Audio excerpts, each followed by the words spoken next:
शनिचरी अमावस्या पर भगवान शनिदेव की कहानी को सुनना बड़ा लाभदायक बताया गया है।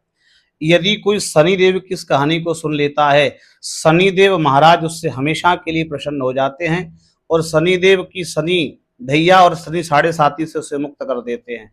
चलिए जानते हैं ये शनिदेव की कहानी क्या है। सूर्यदेव की दो पत्नियां थीं, एक का नाम था संध्या और दूसरी का नाम था छाया।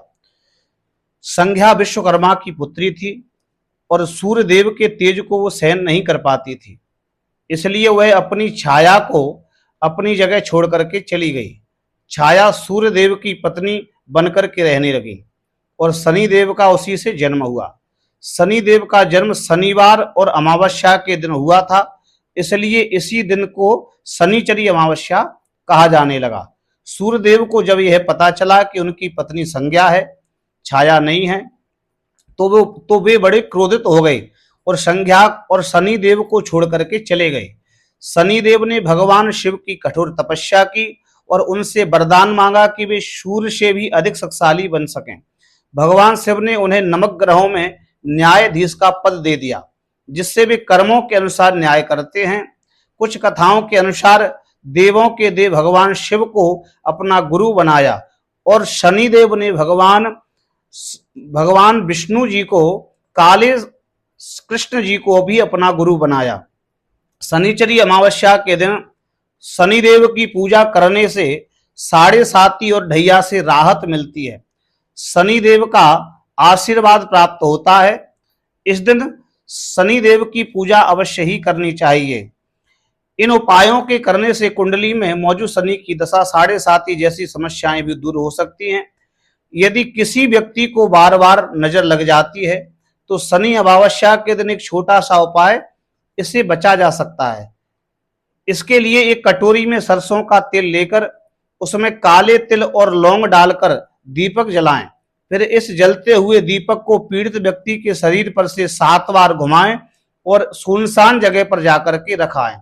शनिदेव को प्रसन्न करने का सबसे सरल उपाय जरूरतमंदों को दान करना चाहिए।